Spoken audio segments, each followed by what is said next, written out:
Igreja Cristo é Vida, a sua cidade refúgio.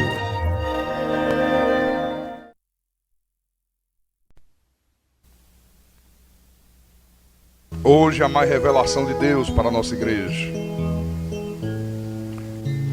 Então diz assim o apóstolo São Paulo: que pois diremos ter alcançado Abraão nosso pai segundo a carne? Porque se Abraão foi justificado por obras, tem de que se gloriar, porém não diante de Deus. Pois que diz a Escritura: Abraão creu em Deus, e isso lhe foi imputado para a justiça. Quer dizer, Paulo está dizendo, olha, o que Abraão alcançou segundo a carne? O que ele alcançou mediante os seus esforços, mediante a sua capacidade? O que Abraão alcançou mediante obras? Porque se Abraão foi justificado por obras, por alguma coisa que ele tenha feito para Deus, em troca ele recebeu alguma coisa, ele tem de se gloriar, porém não diante de Deus. Porém não diante de Deus. Pois a Escritura diz que Abraão creu em Deus. Ele creu em Deus, ele creu em Deus. No versículo 11 Paulo diz: e recebeu o sinal da circuncisão como selo da justiça que teve quando ainda incircunciso, para vir a ser o pai de todos os que creem, embora não circuncidados, a fim de que lhe fosse imputada a justiça. E pai da circuncisão, isto é, daqueles que não são apenas circuncisos, mas também andam nas pisadas da fé que teve Abraão, nosso pai, antes de ser circuncidado. Vamos orar ao nosso Deus, para que nós possamos entender o que significa andar nas pisadas da fé que teve Abraão. Oremos ao Senhor agora.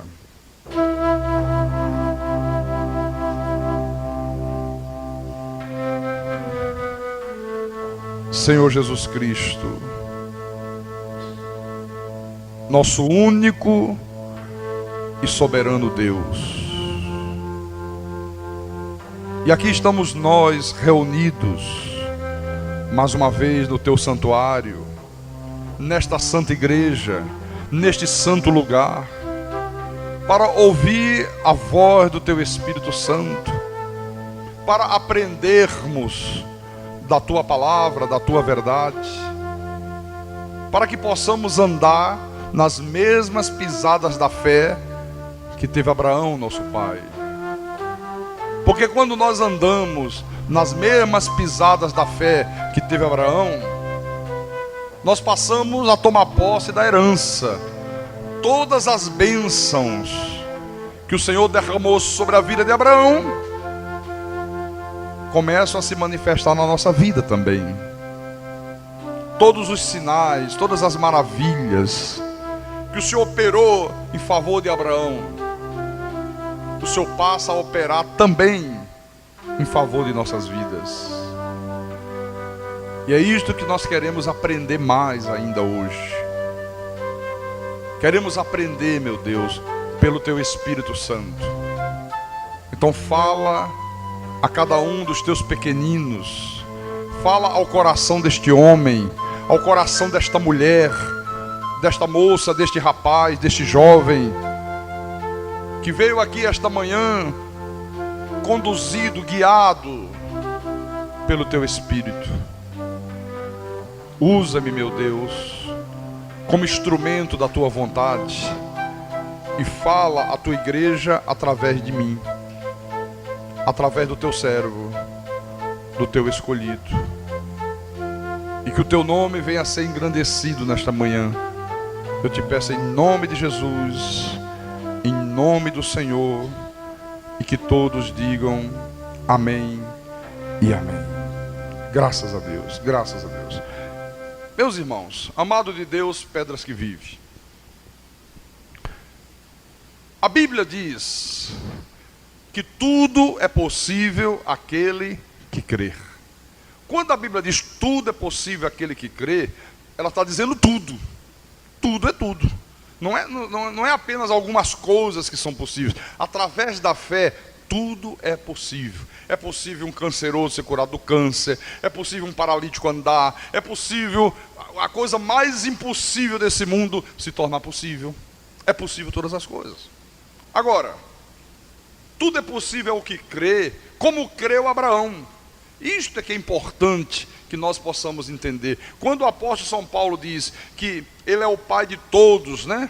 De todos, para vir o seu pai de todos que creem, embora não circuncidados. Mas também andam nas pisadas da fé que teve Abraão. Então, você tem que andar nas mesmas pisadas da fé que teve Abraão. Você tem que crer em Deus da maneira que Abraão creu. Porque a fé que Abraão teve não foi uma fé natural, não foi uma fé da carne. É isso que eu quero que a igreja compreenda esta manhã. Porque a fé natural, todo ser humano possui. Seja ele filho de Deus, seja ele filho do diabo. Agora, até o momento de Deus nos chamar, enquanto nós estávamos lá fora, mortos em delitos e pecados, andando no meio dos filhos da desobediência, dos filhos do diabo, nós vivíamos o quê? Uma fé natural. Uma fé absolutamente natural. O que é a fé natural? Por exemplo, você chega à igreja, você senta no banco, não senta da igreja? Você não olha se o banco vai aguentar, se está direitinho, você já chega e bum! Por quê? Você tem certeza que o banco vai te aguentar. Isso é a fé natural.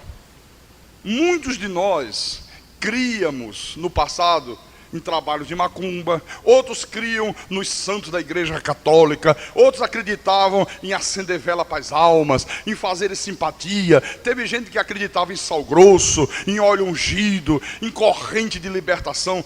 Tudo isto era a fé natural. A fé que todas as pessoas possuem, independente delas serem filhas de Deus ou de serem filhas do diabo. Nós temos pessoas na igreja. Uma vez uma senhora me contou, pastor, olha, eu passei mais de 20 anos da minha vida, ela disse, crendo que se colocasse a imagem de um Buda dentro de um prato, com umas moedinhas em cima, aquilo atraía prosperidade. Ela disse, nunca tive prosperidade. Nunca tive prosperidade. Por isso que você vê aí fora, gente que crê em horóscopo, você vê pessoas que crê em duendes, que crê em gnomo, gente que acredita numa rosa ungida, crê que colocando um copo com água na frente do rádio, o Espírito Santo vai fluidificar aquela água, e quando ela beber, ela vai receber a bênção de Deus. Olha, meus irmãos amados, isto é a fé natural. Isto é a fé natural, isto é a fé da carne. Isto não tem nada a ver com a fé que Abraão teve. Isso não tem nada a ver com a fé que Davi teve, com a fé que Elias teve, com a fé que Daniel teve. Isso não tem nada a ver com a fé que o apóstolo São Paulo teve. Nós temos que ter e temos que viver a fé de Deus. E esta fé de Deus, só os eleitos de Deus possuem. É para dar um aleluia mesmo, irmão Renato. Só os eleitos possuem. E quando você recebe de Deus esse dom da fé, você tem que andar nas mesmas pisadas de fé que teve Abraão, e você tem que crer da mesma maneira que Abraão creu. Então, vou repetir, fé natural, todos possuem. A fé que teve Abraão, só os eleitos de Deus possuem. Então, no momento que Deus te chama, você é selado com o Santo Espírito da promessa, e naquele momento, Deus te concede uma medida de fé. Você passa a ter a fé que só os eleitos de Deus têm. Vamos ver isso na Bíblia. Abra na Epístola de Judas, antes de Apocalipse. Judas, versículo 3. Judas diz: amados, quando empregava toda a diligência em escrever-vos acerca da nossa comum salvação, foi que me senti obrigado a corresponder-me convosco, exortando-vos a batalhardes diligentemente pela fé, que uma vez por todas foi entregue aos irmãos da Assembleia de Deus. Ah, não foi aos irmãos da Assembleia de Deus que foi entregue? Mas às vezes eles dizem que eles são os únicos que receberam. Não. Esta fé que uma vez por todas foi entregue aos santos. Quem são os santos, meus irmãos? Aqueles que Deus predestinou para salvação. Então você vê, a fé de Abraão é uma fé que o próprio Deus entrega aos seus escolhidos. Só os escolhidos de Deus, só os eleitos de Deus, só aqueles que Deus predestinou para a salvação, uma vez chamados, recebem de Deus esta fé aqui. Pastor, mas eu sempre ouvi nas igrejas, eu sempre aprendi, pastor, que quando uma pessoa nasce neste mundo, ela já recebe de Deus uma medida de fé. E aí ela tem o livre-arbítrio para usar ou não usar a fé. Não é verdade, absolutamente não. Eu vou te mostrar isso na Bíblia. 2 Tessalonicenses, capítulo 3, versículo 2.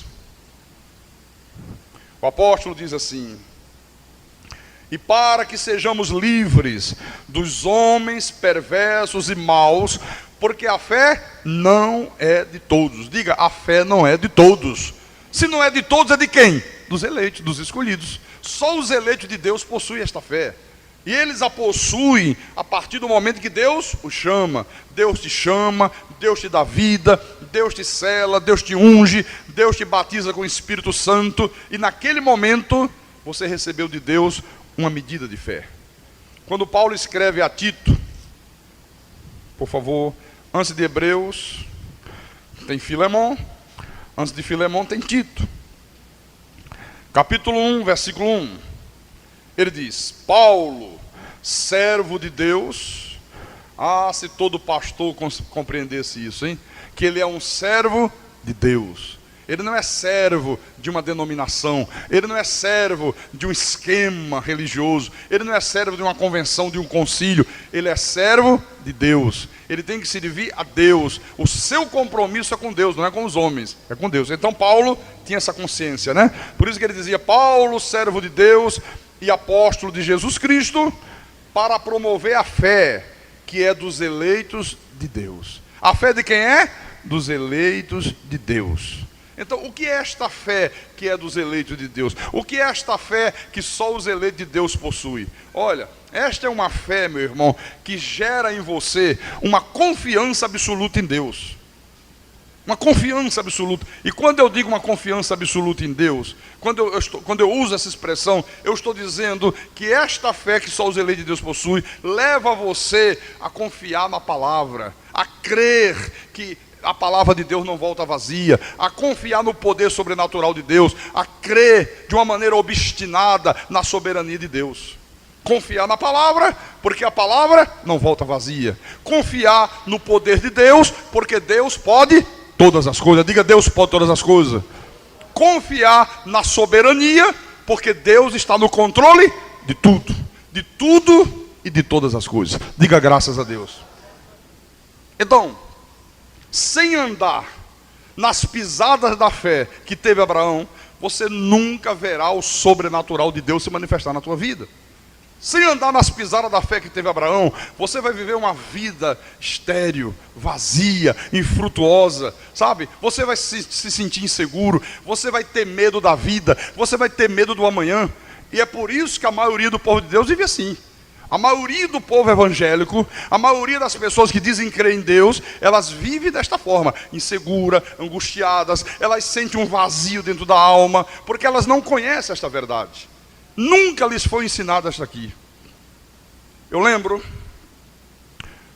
certa ocasião, eu cheguei na casa de um parente meu, e quando eu cheguei lá tinha uma senhora, um filho e um marido, e ficamos conversando um pouco.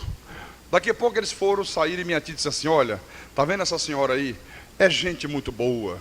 Olha, é uma pessoa crente, uma família maravilhosa. Eles todos os dias estão na igreja. Olha, onde tem um círculo de oração eles vão. Eles ficam procurando reunião de oração para aqui, reunião de oração para lá. Fazem muito jejum. Toda sexta-feira eles estão nas vigílias. Mas coitados, vivem uma vida tão miserável. Olha, mas passam tanta fome, tanta dificuldade. Irmãos, como é que pode isso?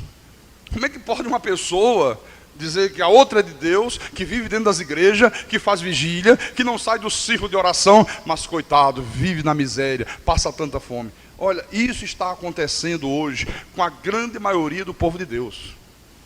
Com a grande maioria do povo de Deus. E por que acontece isso, pastor? Porque eles não estão andando nas mesmas pisadas da fé que teve Abraão. Por exemplo, De quantos círculos de oração Abraão participou? Hã? Quantas vigílias fez Abraão, nosso pai na fé? Nenhuma. Quantas promessas Abraão fez? Nenhuma. Quanto jejum Abraão praticou? Nenhum. Quantas correntes Abraão precisou fazer? Nenhuma. Você está compreendendo o que é andar nas mesmas pisadas da fé que teve Abraão? Ele não fez vigília, ele não fez jejum, ele não participou de círculo de oração, ele não subiu os montes, ele não fez nada disso. Mas a Bíblia diz aqui no português claro, Abraão creu em Deus. Quer dizer então que crer em Deus não é fazer essas coisas, não é fazer isso que o povo tem feito aí fora. Crer em Deus não é fazer jejum, não é fazer vigília, não é ficar 12 horas de joelho no chão. Crer em Deus não é isto. Crer em Deus, irmãos, é você confiar na palavra, é você confiar no poder sobrenatural de Deus. Jesus falou uma coisa muito preciosa. Veja, por favor, no livro de Marcos. Eu quero mostrar para ti agora. Marcos capítulo 9, versículo 23. São palavras do Senhor Jesus. Olha só. Ao que lhe respondeu Jesus: se podes, tudo é possível ao que faz jejum. Não? Mas o povo de Deus aí acredita, né? Se fizer um jejum, a coisa vai funcionar. E não tem funcionado. Não, Jesus não disse isso. Jesus disse, olha, tudo é possível a quem coloca um copo com água na frente do rádio. Ou bota um pouquinho de óleo nos ouvidos para passar de um lado para o outro e limpar tudo por dentro. Não. Tudo é possível ao que crê. Mas ao que crê, como? Como Abraão creu. Tudo é possível ao que crê, irmãos, na palavra, ao que crê nas promessas. Não é crer numa rosa, não é crer num objeto, não é crer em Padre Cícero. Tudo é possível ao que crê na palavra, ao que crê no poder sobrenatural de Deus, ao que crê nas promessas de Deus. Eu vou dizer para você uma coisa. A maioria do povo evangélico, irmão, não crê na Bíblia. Aí eu falo essas coisas, eles ficam injuriados. Eles dizem, isso é um herege. Mas eu estou falando uma verdade, isso é uma denúncia. A maioria do povo evangélico não crê na Bíblia. Que isso, pastor? Como é que não crê? Todo mundo tem Bíblia, vai à igreja por causa da Bíblia. Não. Pergunte para a maioria dos crentes se eles acreditam que Jesus derrotou o diabo. Pergunta aí fora. Quando você encontrar um crente, vem cá, você acredita que o diabo não pode mais tocar em você, que o diabo foi derrotado, que o diabo e os seus demônios estão em algemas eternas? Pergunta, faz esse teste aí. Eles não creem nisso. Tanto não creem que eles têm esta figura do diabo como inimigo principal deles. Vivem lutando contra o inimigo invisível, contra o inimigo que já está derrotado há 2000 anos atrás. Eles não creem na predestinação, eles não creem que Deus é soberano, eles acreditam que tem livre-arbítrio, que Deus tem que se submeter a eles, eles acreditam que pode mover a mão de Deus através de jejum. Se Deus não faz, faz mais jejum, que o jejum move a mão de Deus. Então não creem na Bíblia. A maioria do povo evangélico, que não conhece a verdade, não é fiel nos dízimos, não são generosos nas ofertas, e por isso eles não têm visto Deus agir em suas vidas. Esta é a explicação, este é o motivo. Quer dizer, as pessoas têm a fé, elas receberam de Deus a fé, mas elas não sabem usar a fé. Por que não sabem, pastor? Porque lhes falta o conhecimento. O que diz o nosso Deus em Oséias capítulo 4, versículo 6? O meu povo está sendo destruído porque lhe falta o quê? Quer dizer que o que destrói o povo de Deus não é o diabo, não são os demônios, não é um trabalho de macumba, não é uma inveja, não é um olho grande, é o quê? A falta de conhecimento. Isso é o que destrói o povo de Deus. Pedro, na sua segunda epístola, disse algo muito importante. Confira, por favor, na tua Bíblia. Segunda de Pedro, capítulo 3, versículo 17 e 18. Olha o que ele diz aqui. Vós, pois, amados, prevenidos como estáis de antemão, acautelai-vos. Olha, vocês já estão prevenidos de antemão, então tenham cuidado. Pedro estava dizendo, olho vivo, não suceda que, arrastados pelo erro desses insubordinados, descaiais da vossa própria firmeza. Antes, crescei na graça e no conhecimento de nosso Senhor e Salvador Jesus Cristo. A Ele seja a glória, tanto agora como no dia eterno. Quer dizer que a única maneira que impede de um crente, de um filho de Deus, ser arrastado pelo erro desses insubordinados, decair da sua própria firmeza, é quando ele tem o conhecimento. Se não tiver o conhecimento, é arrastado pelo erro. Não tem jeito. É arrastado pelo erro, meu irmão. Olha, o que mais tem aí fora são os insubordinados. Aqueles que não se subordinam, aqueles que não se submetem à verdade divina. E eles arrastam pessoas para o mesmo erro deles. Eu vou mostrar para você. Paulo também falou sobre isso. Efésios, capítulo 4, versículo 14 e 15. Olha o que Paulo diz. Para que não mais sejamos como meninos, agitados de um lado para o outro, e levados ao redor por todo o vento de doutrina, pela artimanha dos homens, pela astúcia com que induz ao erro. Olha o que Paulo está dizendo, irmãos. Você sabe o que é uma pessoa induzir outra a confiar numa imagem? Uma imagem de gesso, uma imagem de madeira, uma imagem forjada no ferro, uma imagem de ouro ou de prata. Olha, só com muita astúcia, meu irmão. Só com muita astúcia. Você sabe que uma pessoa chegar para o outro e dizer assim, não, sabe o que é? É que os santos são assessores de Deus. Os santos são os assessores. Quando você procura, por exemplo, o presidente da república, às vezes você não pode falar com o presidente, mas ele tem vários assessores. Você fala com os assessores e os assessores levam a tua reivindicação. Olha que astúcia diabólica. Onde está isso aqui na Bíblia? Ou então dizer assim, não, você vê muito nos adesivos de carro dos católicos, né? Pede a mãe, que a mãe pede ao filho. Olha a astúcia dos homens. Olha quantas milhões de pessoas no mundo são induzidas ao erro por essas coisas. Paulo está dizendo, elas são astúcia, são artimanha dos homens. Se você não tiver um pleno conhecimento, meu irmão, você é induzido a isso. Ele diz assim, não, Jesus disse, tudo é possível que crê, tudo é possível que crê. Então creia nessa rosa ungida, creia nesse saquinho de sal, creia nessa fitinha que nós vamos amarrar no teu braço. Você vai crer, você vai ficar com ela, tomar banho, não vai tirar. No dia que ela quebrar, quebrou todas as suas correntes. Você está liberto de toda doença, de todo mal. E as pessoas acreditam nisso. Creia que se você fizer uma corrente de 12 semanas, Deus vai resolver os teus problemas, Deus vai abrir as portas. Olha, se isso fosse verdade, o presidente Lula teria a solução dos problemas do Brasil. Bastava recorrer a essas seitas. Bastava fazer um decreto e dizer, todo brasileiro está obrigado a fazer uma corrente de 12 semanas para resolver o problema da nação. Os empresários seriam orientados, vá fazer a corrente dos empresários, que a sua empresa vai sair da falência, vai sair das dívidas, vai sair dos problemas. Só que o presidente tem que fazer uma coisa. Ele tinha que assinar o decreto e tinha que dar R$1.000 a cada brasileiro para colocar no envelope e levar para as seitas. Porque eles dizem que sem R$1.000 a coisa não funciona.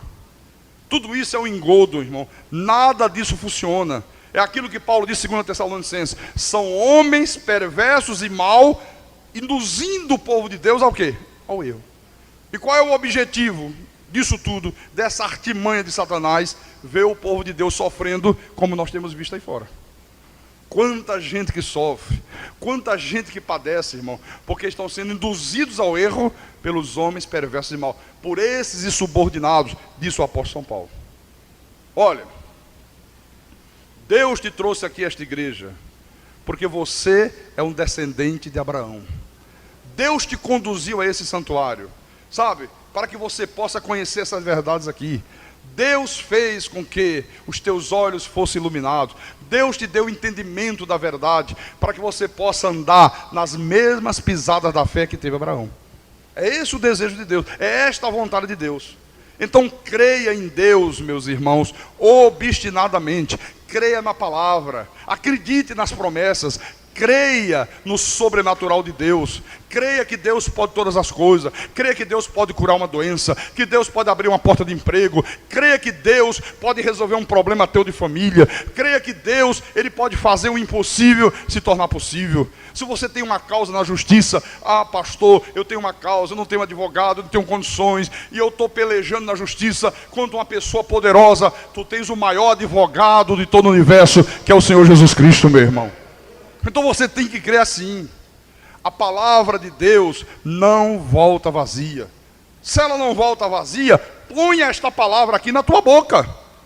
Fale a palavra. Cada vez que você fala a palavra, ela sai e não volta vazia, diz a Bíblia. Você tem que confiar naquilo que é teu direito, naquilo que é tua herança. Então confesse com a tua boca a verdade da palavra de Deus. Creia que Ele é soberano. Creia que Deus está no controle absoluto de todas as coisas. Creia que Ele pode fazer o impossível se tornar possível. Só precisa você crer como Abraão creu. Você sabe o que é que Deus fala em Isaías? Deixa eu mostrar para você. Isaías 43. Precisamos crer nisto aqui, mas crer obstinadamente. Olha só. Isaías capítulo 43, versículo 2. Olha a promessa. Quando passare pelas águas, eu serei contigo.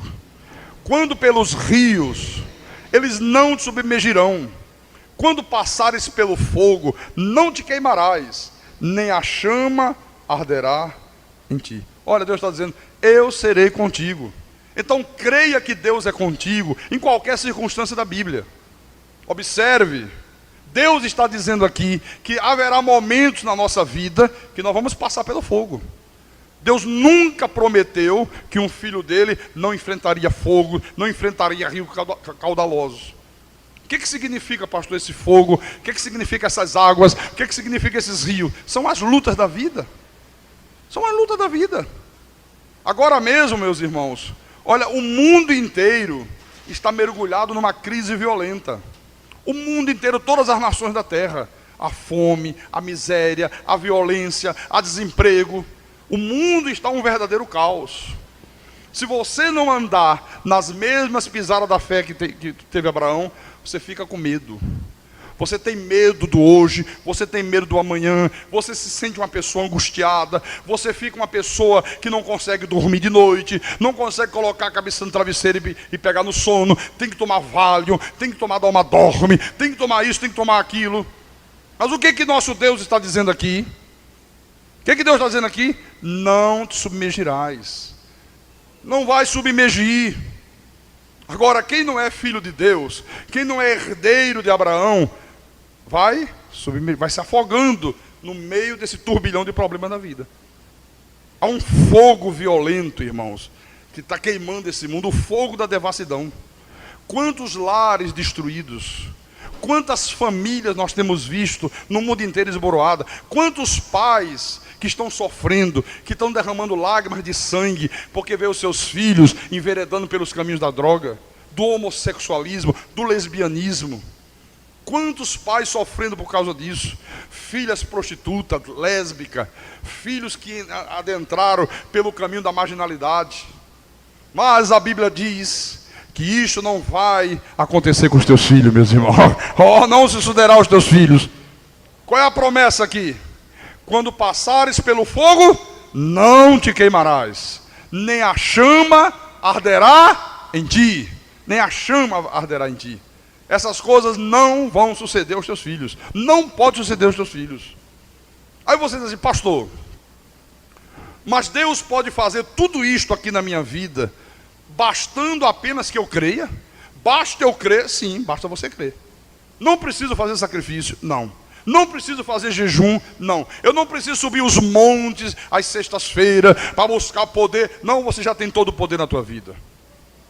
O que Abraão fez? O que Abraão fez? Creu em quê? Em Deus. Não creu no objeto. Ele creu em Deus. Tem um exemplo que eu acho maravilhoso na Bíblia, que está no livro de Lucas, que eu quero mostrar para a igreja nesta manhã. Lucas capítulo 5. versículo 1 em diante. Eu acho isso aqui fantástico. Diz assim: aconteceu que, ao apertá-lo a multidão para ouvir a palavra de Deus, estava ele junto ao lago de Genezaré. Olha como as coisas são diferentes hoje, hein? A multidão apertava Jesus para quê? Para ouvir a palavra de Deus. Onde que você encontra hoje multidões se comprimindo para ouvir a palavra? Lugar nenhum. Você só vê multidões hoje reunidas, ou se estiver distribuindo objetos. Se disser assim: semana que vem o pastor trouxe de Israel a água do Rio Jordão, ungida, abençoada, e você vai aspergir dentro de casa e todo o mal vai acabar. Olha, fica gente até no meio da rua para receber a água ungida, abençoada do Rio Jordão, que não funciona, que é uma água suja, um rio de água suja. Se você disser assim: domingo que vem vamos ter aqui a presença, sabe, um ator aí de novela qualquer que se converteu e vai contar o testemunho. Meu irmão, tem gente disputando lugar a tapa. É verdade. Tem que chamar a polícia para organizar a entrada na igreja, para ouvir o testemunho do ator de novela famoso que diz que se converteu ao Senhor Jesus, e que a maioria deles são conversões mentirosas. O cantor famoso, vamos trazer aqui o Vanderlei Cardoso. Olha, vem gente até dos cafundós do inferno, meu irmão. Como diz o nordestino, até da baixa da égua, né? É verdade mesmo, é verdade mesmo. Agora, a multidão o apertava para ouvir a palavra de Deus. Nesta igreja aqui, só vem a esta igreja quem quer ouvir a palavra de Deus. Versículo 2: e viu 2 barcos junto à praia do lago, mas os pescadores, havendo desembarcado, lavavam as redes.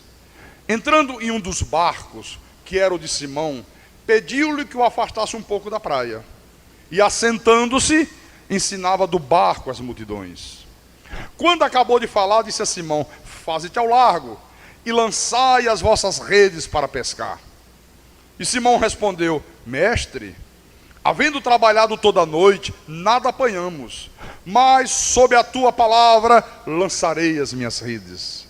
Isto fazendo, apanharam grande quantidade de peixes, e rompiam-se-lhe as redes. Então fizeram sinais aos companheiros do outro barco para que fosse ajudá-los. E foram e encheram ambos os barcos, a ponto de quase irem a pico. Olha só. Primeiro exemplo. Havia uma multidão comprimindo Jesus, apertando Jesus, querendo ouvir a palavra de Deus. Jesus não estava lá distribuindo objetos. Jesus não estava lá dizendo: olha, aqui do meu lado tem um artista famoso que vai dar um testemunho. Que hoje é assim, né? Hoje, para atrair multidões, tem que usar esses artifícios, né? Aí vem cabrito, bode, lacraia, rato, tudo que não presta vem junto, né? Agora as ovelhas, meu irmão, só vêm quando ouve a voz do Pai, a voz do Senhor. E quando Jesus viu aquela situação, ele viu 2 barcos ali, 2 pescadores lavando as suas redes. Um deles era Simão Pedro, que ainda não era apóstolo de Jesus. E diz a Bíblia que Jesus entrou no barco de Simão. Por que não entrou no barco do outro, hein? Porque Deus já sabia que Pedro era um escolhido, era uma ovelha dele. E se esse aí eu vou entrar e ele vai compreender o meu gesto. Ele não vai estranhar, ele não vai ficar nervoso, porque tem muita gente que, se Deus entrar no barco, meu irmão, cria uma confusão dos infernos. Ele entrou no barco, afastou um pouquinho o barco para dentro da água, para de dentro das águas ele falar com as multidões. E Pedro não fez nenhuma restrição.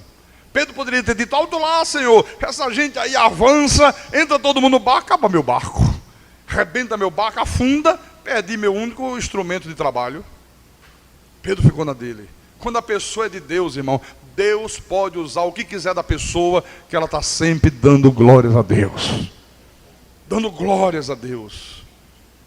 Sabe? Ele entrou no barco que era de Simão. Entrou no barco que era de Simão. Falou. E Pedro estava lá ouvindo, atento às palavras de Jesus. Quando o Senhor Jesus acabou, virou-se para Pedro e disse: olha, você agora, garoto, vai para o lago, joga as tuas redes para pescar. Agora você vai pescar. Agora você vai ter êxito. Pedro disse: mas Senhor, olha, deixa eu falar uma coisa para o Senhor. Nós trabalhamos a noite toda. Lança a rede para cá, puxa a rede para lá. Olha, nós somos pescadores profissionais. Nós entendemos todas as artimanhas do mar. Nós conhecemos tudo que se refere à pesca. Pedro era um pescador profissional.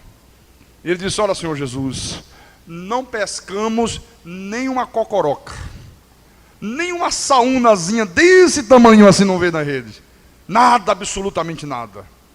O mar não está para peixe, mas sob a tua palavra, respaldado pela tua palavra, crendo na tua palavra, o Senhor está mandando lançar para pescar, né? Estamos cansados, estamos exaustos, já tentamos tudo, não conseguimos nada, mas sobre a tua palavra eu lançarei as minhas redes.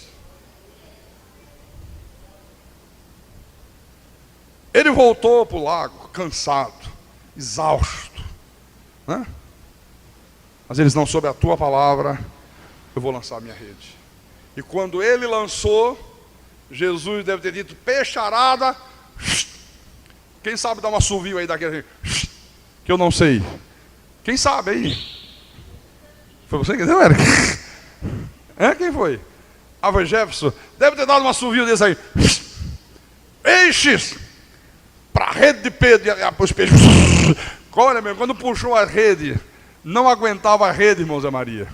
As redes a ponto de rebentar, sabe? Teve que pedir ajuda a outros barcos, encher os barcos, quase que os barcos afundam, viu? E nenhum peixe resistiu à ordem de Deus. Vamos lá, peixarada, e os peixes de melhor qualidade? Vamos lá, um cardume de pargo, aqueles pargos grandão, bonito que a gente come aí nas praias, né? Entrou na rede de Pedro e Pedro, oh, que pesca maravilhosa, sabe? Por que aconteceu isso?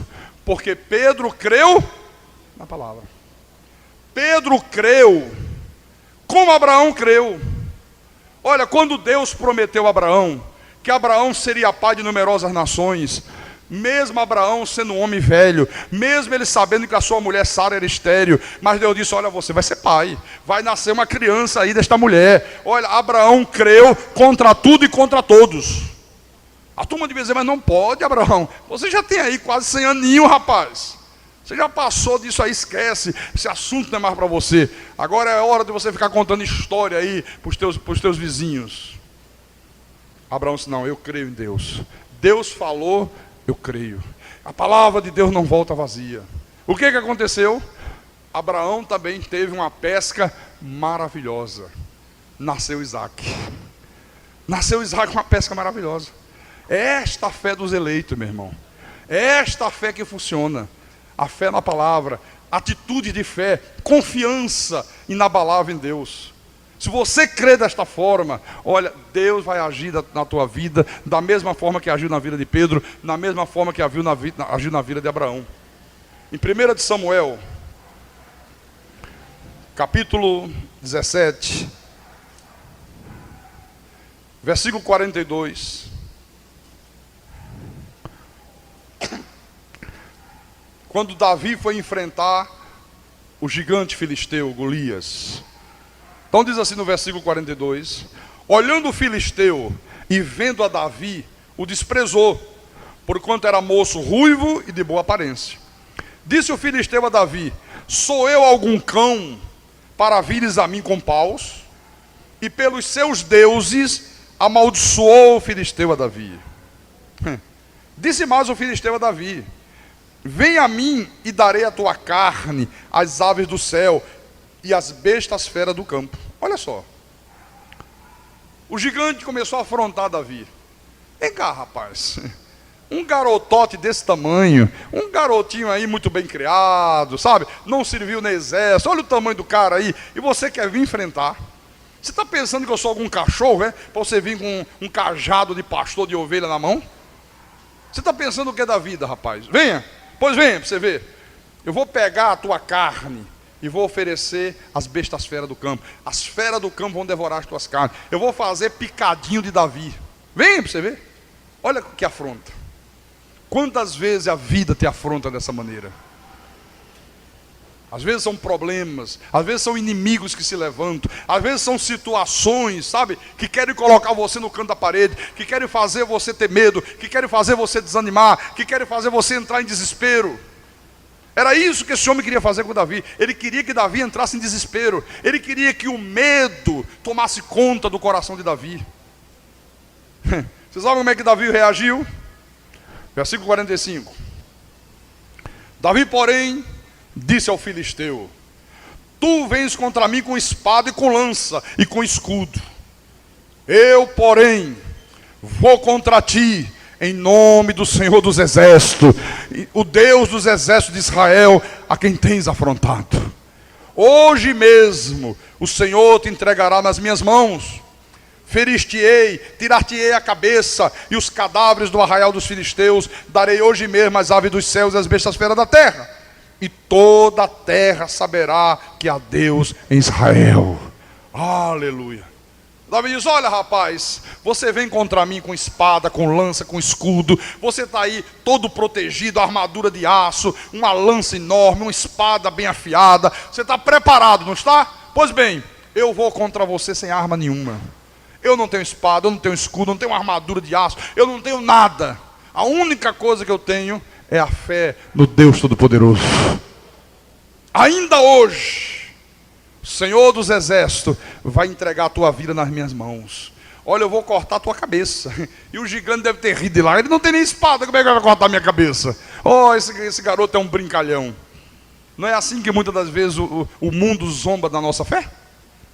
Você diz: eu vou fazer isso, coitado. Ele não tem nem dinheiro para começar um negócio, como é que está dizendo que vai montar uma empresa? Mas ele não sabe que nós temos um Deus que é dono de todo ouro, que é dono de toda prata.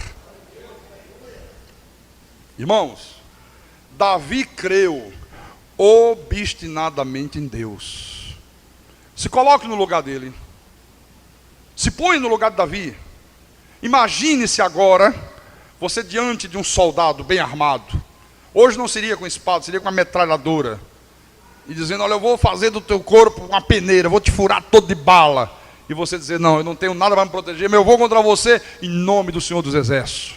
Eu que vou furar você todo, rapaz. Pense que ousadia. E assim ele foi. Aqui no versículo 49, diz assim: Davi meteu a mão no alforje e tomou dali uma pedra, e com a funda lá atirou, e feriu o filisteu na testa. Pegou uma pedrinha dessas de riacho, lisa, botou numa funda. A funda girava e jogava para pescar passarinho, para caçar passarinho. Jogou uma pedra, jum! A pedra bateu na testa do gigante. Não, uma pedrinha lançada não é para causar problema nenhum. O máximo que poderia causar era um galo. Imagina a dificuldade: um homem com uma armadura de aço, um capacete de aço. A pedra foi bater exatamente onde o aço não estava protegendo. Aqui na fronte, ó. Deixava a orelha de fora assim, só essa parte desprotegida, aqui na frente protegia. Exatamente aqui bateu.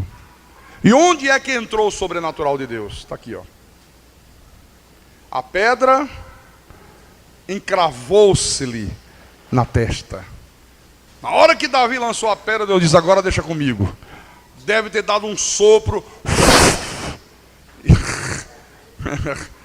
E a pedra pegou a velocidade de uma bala de fuzil R-15. Aquela bala que fura até parede de aço. E entrou e se encravou na testa do gigante. E ele caiu com o rosto em terra. É assim que Deus faz com os teus inimigos. É assim que Deus pode fazer com uma doença. É assim que Deus pode fazer com uma crise financeira. É assim que Deus pode fazer com qualquer situação da nossa vida. Versículo 50. Assim prevaleceu Davi contra o filisteu, com uma funda e com uma pedra o feriu e o matou. Porém não havia espada na mão de Davi. Mas Davi não tinha dito: vou arrancar a tua cabeça?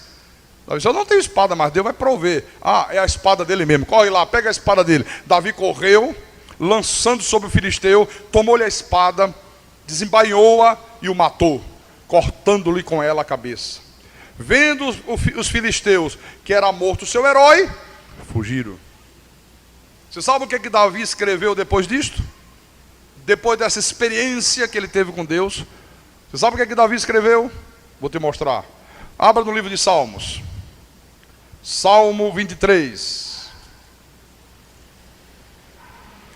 Versículo 4. Olha o que ele diz. Ainda que eu ande pelo vale da sombra da morte, não temerei mal nenhum, porque tu estás comigo, o teu bordão e o teu cajado me consolam.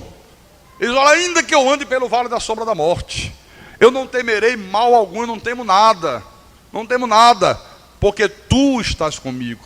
Diga com os teus lábios, o Senhor está comigo. Diga, Jesus está comigo. Diga para o teu irmão do lado, o Senhor está contigo, o Senhor está contigo. Aleluia. Salmo 27, palavra de Davi também. Salmos 27, versículo 1 a 3. O Senhor é a minha luz e a minha salvação, de quem terei medo?